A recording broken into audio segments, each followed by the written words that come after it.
et saada võimalik kiiresti nagu palju veerema lihtsalt, on ju. Ja mul oli üks näljakaid olukordi oli sellega, kus me vaidlesime nagu sõnastuse üle. Ja või mitte nagu ei vaielda, aga ma andsin nagu tagasisidet ja siis küsid, kui oluline see on. Ma ütlesin, vaata, kui sa räägid oma vahel ja sa ütled kellelegi, et kuule, see läks sul üsna hästi. Väga fine. Kui sa annad kellelegi kriitilist tagasisidet ja sa paned sinna sisse üsna hästi, siis kuidas ma loen seda? No üsna hästi. Kui inimene loeb teksti, eriti kui see on kriitiline tagasiside, siis ta tõlgendab ükskõik, mida sa ütlesid negatiivse alatooniga versus siis, kui sa räägid seda lihtsalt nii-öelda omavahel sõbralikult. Et sa pead aru saama, sellepärast ma ütlesin talle, kui sa juhina annad kirjaliku tagasisidet, ei ole olemas üsna või pigem või küllaltki, on olemas hea, halb, hästi, halvasti, rohkem, vähem. Ja siis termin ja terminoloogia täpselt. Ei ole nagu varjundeid, on hästi must ja valge. Lihtsad, selgesti arusaadavad, lühikesed laused väga konkreetsete nagu ilmingutega. Ma isegi ütleks, mulle endale meeldib nagu niimoodi isegi mõelda, et on ainult SWOT-analüüsid. Ja. On ainult tugevused, nõrkused, ohud ja võimalused. Ja. Igal asjal on ju. Aga nüüd seda 4 asja öelda on nagu, siis see kiri läheb päris lappama ära. Ja. Et ma olen nõus, et see peab olema sellega lihtne ja konkreetne see asi. Ja mis on teine hea asi, mis sa ise ka veel tõid praegu, ongi see sama, mida me räägime, et nagu 7% on ainult sõnad. Ja ülejäänud on 93% on siis hääletooni ja kehakeele kombinatsioon. Ja nüüd, kui ma saadan sulle sõnumi, ega siis iga üks panebki siin juurde. Ma seal vaata, et palju on sünnipäevaks, sa oled kuradi ülbik reis. Või mida iganes sa loed sealt välja vaata. Sellepärast emotikonid leiutatigi, et natukenegi läks seda, et tegelikult see video saatamine, heli kasutamine, et see Chris Vossil on see, et tal on, kui sa helistad sinna neid pangaröövleid negotiated läbi, et seal ei ole seda, et let's split on ju, et on üks inimene välja ja üks inimene endale pantvangi. Et ei ole sellist varianti, et tema kui läbirääkija vaatest on see, et tema võit on ainult see, et kõik inimesed saad välja. Ja nüüd, kuidas sa läbi räägid siis selle pätiga. Ja kuna ta on seda süsteemi nagu nii siis süvitsi nagu uurinud ja ka praktiseerinud, siis tal ongi see sama, et temal on kasutada siis sõnad ja hääletoon, sest et telefonis sa muud ei tee, aga see on nagu põhimõtteliselt 50% mõjutustest. Ja siis ongi, et mis hääletooniga sa ütled, kas sa räägid nagu midnight AM voice. DJ voice, mis tal seal on ju, või sa siis tõstad häält on ju, et nagu nii palju leveleid on. Ja nüüd meie juhtidena või inimestena üldse, ega me ei ole teadlikud, me lihtsalt enamasti lihtsalt paneme nii, nagu me oleme, nii nagu me oleme. Ja nüüd, kui sa ühel hetkel hakkadki aru saama, et okei, mõned üksikud juba, ütleme siis, tehnikad, või et lihtsalt mõtle, kuidas su hääl kõlab. Ja sest ma olen just viimasel kokku puutunud mõne juhiga, kelle nagu tahe on nagu, süda on hea, tore, aga kõik kardavad teda. Keegi ei taha temaga rääkida, sest et ta põhimõtteliselt ütleb, ma ei tea, kas otse, et kuule, et mis mõttes sa peaksid seda teadma.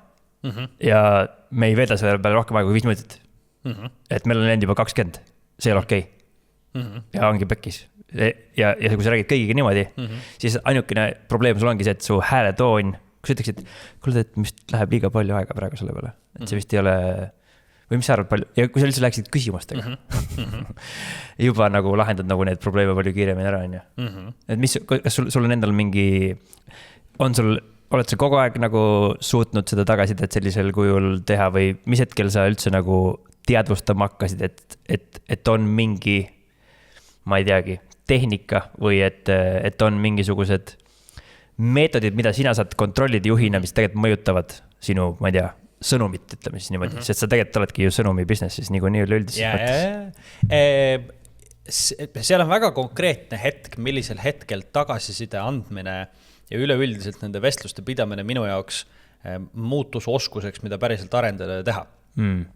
See oli umbes 7 aastat tagasi, kui ma hakkasin töötama oma esimese coachiga, Jana Schmidt, töötas enne Wise'is, siis töötas Talent Hubis ja ta on olnud põhimõtteliselt kogu aeg selline üks nendest inimestest koos Tobiga, kes on olnud nagu minu coach'id ja mind aidanud juhendada.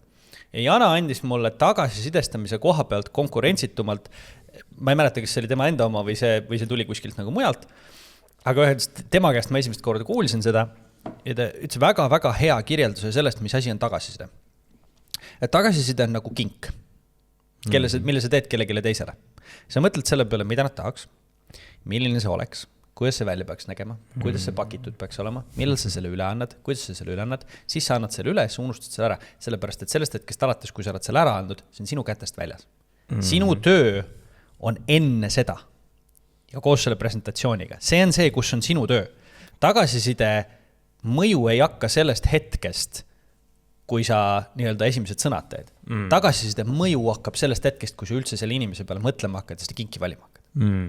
Väga hea visualiseering ja meetod, mis aitab ülihästi panna nagu selle asja pakendisse ja kuidas seda mõelda, et nagu üli hea, see vastab ära kõikidele küsimustele, et mis hetkel, kuna, milliselt ja nii edasi, on ju. Ja samal ajal, kui sa siin nüüd seda vastad, ma ei teagi, mis kingitust talle üldse teha, siis sa tegelikult saad aru, et ma ei tunnegi oma inimest. Ja nii ongi. Ja teine olukord jälle täpselt samamoodi Janaga oli siis, kui ma võtsin ettevõtte juhtimise üle. Ma tegin taga eraldi kõne, et kuule, et ma ei ole nagu päris kindel, et kuidas juhtida. Kui see, mida sa vaatasid või kuulasid, oli kasulik sulle, siis kindlasti hakka meie jälgijaks, subscribe'i ja pane endale meeltuletus, sest et iga teisipäev kell 12.00 on meil siin lühike õpiamps tulemas, mida sa saad vaadata. Ja igal laupäev kell 10 on siis selline pikk vestlus, pikemas formaadis, kus me räägime juhtimisest, ärist, elust ja kõigest muust paremast, mis pähe tuleb.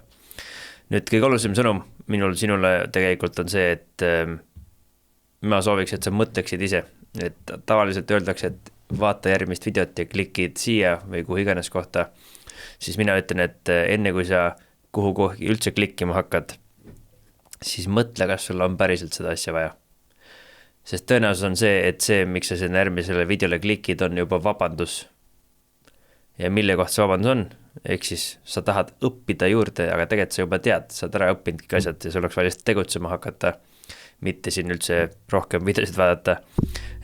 Ja kuna see algoritm on niivõrd võimas, ma ise olen lasknud selle ennast juhtida ja tõenäoliselt lasen ka tulevikus, sest see on niivõrd efektiivselt üles ehitatud. Aga mina ei taha lasta algoritmil oma elu juhtida ja ma loodan, et sina ka ei taha.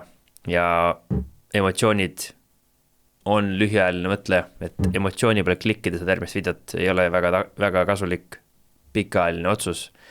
Ehk järg laske oma taktikalisel mõtlemisel üle võtta, sellel emotsionaalsel mõtlemisel, vaid laske oma tugevusel tõusta välja, ehk siis mõttevõimel ja tehke strateegilisi otsuseid.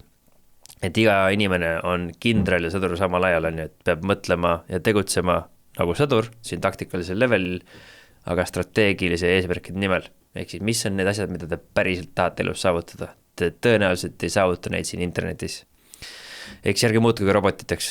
See oleks kõige hullem asi. Ärge laske seda vabadust endalt ära võtta. Seda on lihtne ära võtta. Sest et me võitleme väga efektiivsete vastaste vastu nii-öelda. Või vähemalt mina võitlen oma peas. Ja kui te kõik otsustate, et teil on vaja hädasti ikkagi õppida ja te tahate siin internetis aega veeta, siis mõningad viisid on selle jaoks olemas, ehk siis meil on olemas ka süsteemne võimalus õppida juhtimist või üldse seda, mida me räägime, kuidas vastutust võtta, kuidas tagasisidet anda, kuidas suhelda, kuidas suhteid ehitada. Kõik seda muud on võimalik õppida süsteemselt siis meie akadeemiast. Ja kui teil on küsimusi, siis kindlasti kirjutage. Kõik lingid, mida me kõike veel teeme, me teeme noortele asju, me teeme täiskasvanute asju, me teeme internetis asju, me teeme päris elus asju. Kõik need lingid on video all ja sealt leiate informatsiooni, keda huvitab. Ja minu viimane lõpusõnum on see, et internet ei ole elu. YouTube ei ole elu, Spotify ei ole elu, mitte kusagil mujal ei ole elu kui päris elus. Nii et minu soovitus on teile, et õppige siit, leidke võimalik kiiresti need vastused ja siis minge rakendama neid, sest et ainukene viis tagasi, et saada on päris elust. Ja siis, kui te tegutsete. Senikaua, kui te olete siin, siis te lihtsalt tarbite. Ja kui te tarbite, siis see on okei. Kui see on teadlik otsus, kui see ei ole teadlik otsus, siis nüüd tehke teadlik otsus ja liikuge välja päris lahinguväljale. Vaat, see ongi minu sõnum. Edu teile!